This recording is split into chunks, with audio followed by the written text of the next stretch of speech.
When you're playing a piano piece in a key like E major, do you find yourself forgetting to play the D sharp or the G sharp that belongs to that scale, and your fingers keep playing D natural and G natural? This is a common problem, but there are also 5 easy solutions. My name is David Lane, and I like to help pianists and composers with techniques and strategies that will help them build their craft. Let's look at this problem again. E major is a key with 4 sharps: F, C, G, and D. You may know this so well that you could easily answer the question, what is the key signature for E major? And yet when you play a piece like this Chopin prelude, you find yourself forgetting to incorporate some of those sharp notes.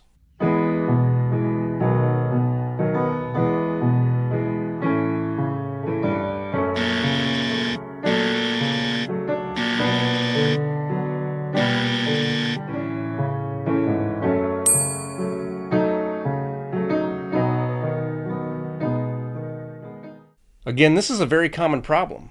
Very often, my younger students find it hard to remember to incorporate sharps and flats when there's only one, like in G major or F major.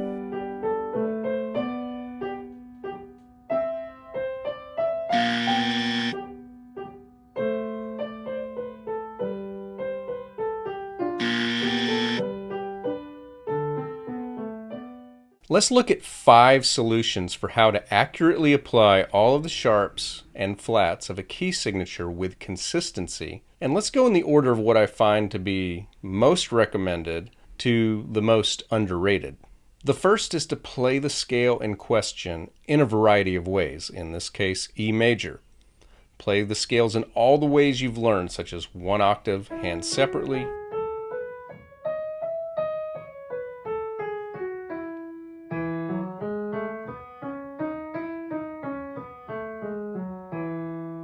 two octaves, hands separately,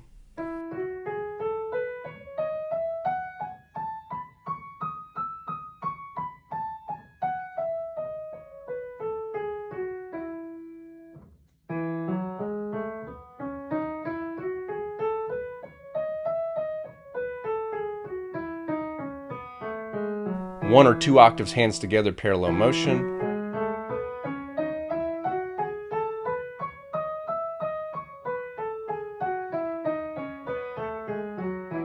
one or two octaves, hands together, contrary motion.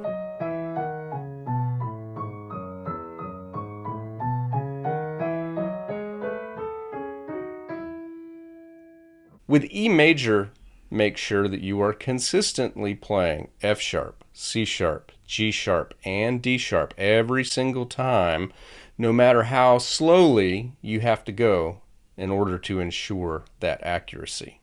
So this is the most common recommendation by teachers for good reason. It gives you the basic language of the scale. Now there is one problem with this approach, and it's a limitation. You're only exploring the notes of the scale in a long sequence with a consistent finger pattern, which might not be what you get in a piece of music. So therefore, we need to add some variety in how we approach playing within the key. That brings us to the second solution. Practice chord progressions for E major, however you know them already. For example, here is a 1-4-1-5-5-7-1 chord progression starting with the 1 in root position. Then the same thing with the 1 in first inversion. And then with the 1 in second inversion. That's giving us the sharps within the most common chords.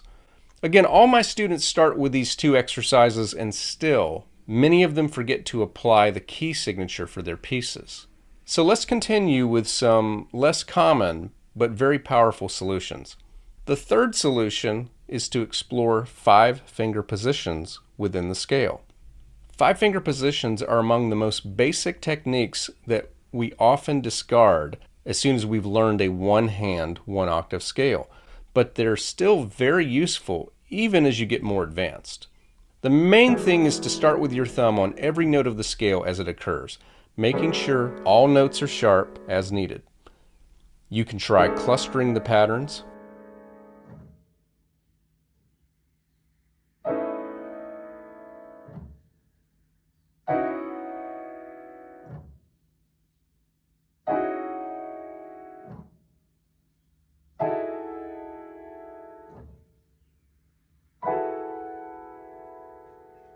playing one note at a time, up and down.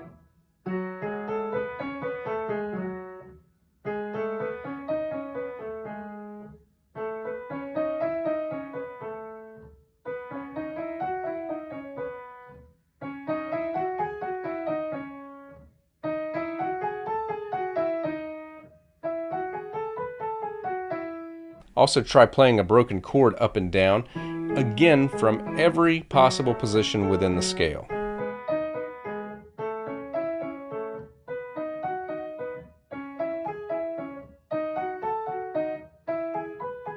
The fourth solution is to improvise in the key of E major. It doesn't matter what you play, but you need to give yourself a strict limit of only the notes that fit E major, no creative out-of-key accidentals.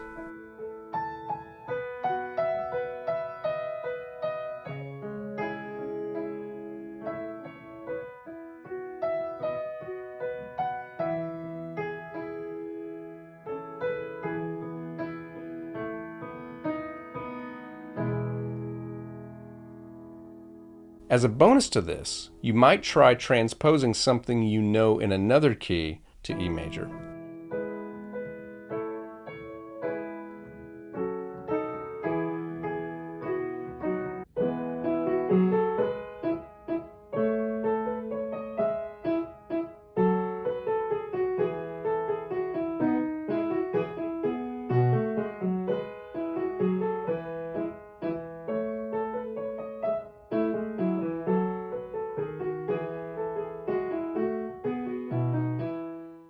Finally, the fifth solution. Simply take the score and name all of the notes out loud, making sure to say the word sharp after every note that should be sharp. So in this piece, right hand plays E, G sharp, B, B, E, G sharp, D sharp, F sharp, B, B, D sharp, F sharp, B, E, G sharp, B, B, E, G sharp, E, A, C sharp, C sharp, E, A. The left hand plays E, B, E, A, G sharp. Often this is the magic solution because the fact is we'll play it what we call it. If you look at a note and you call it a D, you'll play it as a D even when it's supposed to be a D sharp. If you found this helpful, I'd appreciate it if you would please subscribe, hit the like on this video, and please let me know in the comment what kind of videos you would like in the future. Again, my name is David Lane, and I hope you now know how to get better at playing music in any key. Good luck with practicing.